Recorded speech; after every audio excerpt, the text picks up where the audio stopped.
Hello students, welcome once again to online schooling. I am your teacher Priya Mehta और आज हम पढ़ने वाले हैं NCERT क्लास 7 की हिस्ट्री का चैप्टर 3 द दिल्ली सुल्तान्स या दिल्ली के सुल्तान।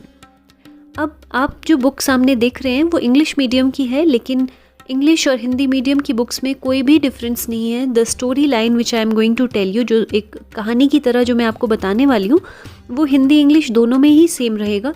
तो आप अपनी हिंदी या इंग्लिश जो भी आपके पास बुक है उसे सामने खुला रखिए और एक कहानी की तरह मैं आपको वो पूरा बताती रहूँगी। The key points of Delhi sultans, यानी दिल्ली के सुल्तान के बारे में जो मेन पॉइंट्स हम आज की वीडियो में पढ़ने वाले हैं वो है northern India during the Delhi sultans, यानी उत्तरी इंडिया जो था, उत्तरी भारत जो था, वो दिल्ली सुल्तान के समय में क्या सब रहता था वहाँ पर। How foreign rulers began their establishment, बाहर से आए जो शासक थे उन्होंने किस तरह अपने आप का अपना साम्राज्य जो था यहाँ पर स्थापित किया। और लास्ट में हम पढ़ेंगे रूलर्स ऑफ दिल्ली, यानी दिल्ली में उस समय कौन शासक थे और क्या सब उनके साथ हुआ। तो चलिए without wasting any time let's begin our chapter. साथ ही मैं चैप्टर 2 को भी आपको साथ साथ रिमाइंड करवाना चाहती हूँ, जो हमने चैप्टर 2 पढ़ा था, नए राजा और उनके राज्य। उस चैप्टर में आपने चोला एम्पायर के बारे में पढ़ा होगा और उम्मीद है आपको याद भी होगा। और साथ ही हमने और क्या पढ़ा था कि सदर्न इंडिया में, यानी कि इंडिया के दक्षिण भाग में उस समय जो रूलर्स, जो शासक होते थे, वो ज़्यादातर लोकल रूलर्स होते थे, कोई भी फॉरेन रूलर्स नहीं थे उस समय। जबकि आज जो हम चैप्टर पढ़ने वाले हैं दिल्ली के सुल्तान, उसमें हम नॉर्दर्न इंडिया यानी इंडिया के उत्तरी भाग के बारे में बात करेंगे। आप जानते हैं दिल्ली भी इंडिया के उत्तरी भाग में, इसलिए दिल्ली सुल्तान जब हम पढ़ रहे हैं तो हम इंडिया के नॉर्दर्न हिस्से की बात, यानी ऊपरी हिस्से की बात कर रहे हैं। उत्तर दिशा में जो इंडिया का हिस्सा है हम उसी के बारे में बात कर रहे हैं। अब आपने चैप्टर 2 में और क्या पढ़ा था कि जो कावेरी डेल्टा था वहाँ पर वो जो क्षेत्र था वो कई राज्यों के लिए एक केंद्र बना हुआ था। और साथ ही साथ हमने पढ़ा था कि जितने भी वहाँ पर राज्यों के बारे में हमने जिक्र किया था उसमें से किसी की भी राजधानी दिल्ली नहीं थी। अब ऐसा क्यों कि दिल्ली इतनी इम्पॉर्टेंट प्लेस होते हुए भी उसकी कोई नाम नहीं लिया जा रहा था। येस, इट वाज बिकॉज जो दिल्ली है वो महत्वपूर्ण शहर बना ही 12वीं सदी के बाद था। Delhi became an important city only after the 12th century. अब ऐसा क्यों था? तो चलिए इस चैप्टर को अगर आप एक कहानी की तरह सुनेंगे तो आपको लर्न करना बहुत ही ईजी रहेगा। 12वीं सदी में क्या हुआ था कि 12वीं सदी के बिल्कुल मध्य में, यानी मिड ऑफ जो 12th सेंचुरी थी, उसमें जो चौहान थे, चौहान अजमेर के थे, अजमेर के चौहानों ने क्या किया था, तोमरों को हरा दिया था। और चौहानों के बारे में आपने पेपर में चहमान नाम से पढ़ा। दिल्ली पे अपना साम्राज्य, और याद रखने वाली कि तोमर और चौहान दोनों की ही जब राज्यकाल चल रहे थे तो उस समय दिल्ली ने वाणिज्य के क्षेत्र में बहुत ही महत्वपूर्ण अपना एक स्थान बना लिया था। अब ये वाणिज्य क्या है? कॉमर्शियल ट्रेड जिसे हम साधारण लैंग्वेज में कहें तो व्यापार कहते हैं। ठीक है, तो व्यापार में दिल्ली ने एक बहुत ही अपना एक इम्पॉर्टेंट प्लेस बना लिया था। और क्योंकि इम्पॉर्टेंट प्लेस बन गया था, ये एक कॉमर्शियल सेंटर बन गया था, तो यहाँ पर जैन व्यापारी जो थे वो बहुत ही समृद्धिशाली थे, यानी उन्होंने बहुत प्रोग्रेस की थी, बहुत मुनाफा किया था। और जब उन्होंने धीरे धीरे जब इतना मुनाफा किया, और ये जो जैन व्यापारी थे ये बहुत ही रिच एग्रीकल्चर मर्चेंट्स होते थे। एग्रीकल्चर मर्चेंट्स यानी कि बहुत ही अमीर कृषि का व्यापार करने वाले ये व्यापारी थे। और क्योंकि इनके पास बहुत पैसा था, ये बहुत रिच लोग थे, तो इन्होंने अपने पैसे से मंदिरों का खूब निर्माण किया, बहुत सारे मंदिर बनवाए इन्होंने। और इन्हीं के समय में देहलीवाल नाम से सिक्के बनाए जाते थे, जो कि बहुत प्रचलन में थे उस समय।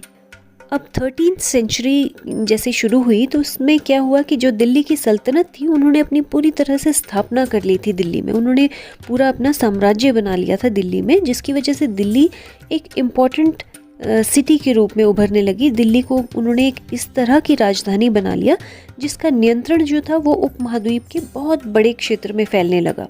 अगर आप इस मैप को ध्यान से देखें तो इस मैप में देखिए दिल्ली, कोहान, सिरी, जहाँ पना, ऐसी ऐसी जगह जो है यहाँ पर इन्होंने अपना पूरा साम्राज्य स्थापित कर लिया था, पूरा अपना सल्तनत बना ली थी।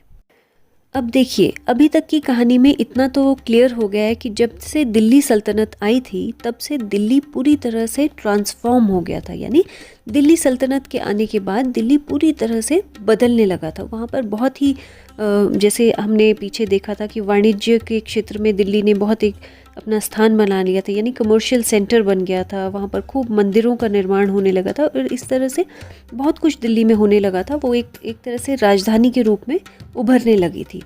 उसके अलावा अब हम आगे जो देखेंगे वो है मेन, जो आपको देखना है इस चार्ट में, जो आप पेज नंबर 31 में आपकी बुक में दिया गया है। यहाँ पर मेन चीज़, the most important thing which you have to remember is about the dynasties. अब जैसे मैंने आपको पहले भी कहा है कि आपको वीडियो अगर इंग्लिश में भी दिख रही है और आपके पास हिंदी मीडियम की अगर बुक है तो उससे कोई फ़र्क नहीं पड़ता है, क्योंकि नाम और डेट्स तो बिल्कुल सेम रहेंगे और स्टोरी भी बिल्कुल सेम रहेगी। तो अगर आपके पास हिंदी मीडियम या इंग्लिश मीडियम जो भी बुक है उसका पेज 31 खोल लीजिए। आपको एक चार्ट दिखेगा जिसमें दिल्ली के शासक आपको हायरार्की वाइज यानी डेट वाइज लिखे हैं। तो सबसे पहले आपको उसमें दिया है राजपूत डायनेस्टी यानी राजपूत वंश। उसके बाद उसको नंबर 1 डाल लीजिए, राजपूत वंश को। उसके बाद जहाँ पर लिखा है प्रारंभिक तुर्की शासन यानी अर्ली टर्किश रूलर्स, उसको नंबर 2 डाल लीजिए। नंबर 3 डालिए खलजी वंश यानी खलजी डायनेस्टी। नंबर 4 डालिए तुगलक वंश यानी तुगलक डायनेस्टी। नंबर 5 डालिए सैयद वंश या सैयद डायनेस्टी। नंबर 6 डालिए लोदी वंश या लोदी डायनेस्टी। अब इन डायनेस्टीज़ में कौन से रूलर्स रहे हैं हम उनको जल्दी से एक बार देख लेते हैं। चार्ट को ध्यान से देखिए। ये जो हमारा राजपूत वंश है, राजपूत वंश हमने शायद पिछले चैप्टर में भी पढ़ा था, जिसमें हमने तोमर, चौहान, सिसोदिया राजपूतों के बारे में पढ़ा था। तो इसमें क्या है कि चौहान राजपूत जो कि अजमेर से आए थे, उन्होंने उस समय जो दिल्ली में शासन कर रहे थे तोमर राजपूत उन्हें हरा दिया था 12वीं सदी में यानी 12th सेंचुरी में। अब जब जो तोमर राजपूत जो उस समय शासन कर रहे थे, उनके अंगबाल जो थे उस समय 1130 से 1145 तक उन्होंने शासन किया। उसके बाद जब वो हार गए चौहानों से, तो चौहानों में पृथ्वीराज चौहान जो थे उन्होंने 1175 से लेकर 1192 तक यानी 1175 to 1192 तक उन्होंने शासन किया। उसके बाद यहाँ पर जब पृथ्वीराज चौहान का शासन जब ख़त्म हुआ तो उसके बाद शुरू हुआ प्रारंभिक तुर्की शासन। अब आप अगर ध्यान से देखें इस चार्ट को, तो जब पृथ्वीराज चौहान का जब शासन ख़त्म हुआ यानी कि 1192 में, उसके बाद जो अगला शासन शुरू हुआ वो हुआ प्रारंभिक तुर्की शासन यानी अर्ली टर्किश रूल। अब अर्ली टर्किश रूल में क्या था कि ये जो 4 आप रूलर्स देख रहे हैं इसमें, इस पीरियड को, इस समय को हम स्लेव डायनेस्टी के नाम से भी जाना जाता है इसे, क्योंकि इसमें जो था वो जो भी लोग उनके अंडर काम कर रहे थे वो भी धीरे धीरे उन्होंने भी शासन किया। जैसे आप देख रहे हैं कुतुबुद्दीन ऐबक 1206 से 1210 तक मोहम्मद गौरी के अंडर ये काम करते थे और बाद में यही शासक भी बन गए थे।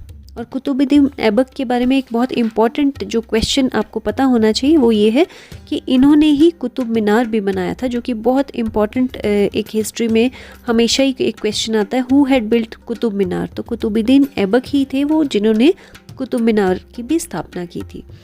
उसके बाद आए शमसुद्दीन इल्तुतमिश, जिन्होंने 1210 से 1236 तक रूल किया। उसके बाद उन्हीं की डॉटर जो उनकी बेटी थी रज़िया, उसने ही रूल शुरू कर दिया था 1236 से 1240 तक। और उसके बाद आ गए थे गयासुद्दीन बलबन, जिन्होंने 1266 से 1287 तक रूल किया था।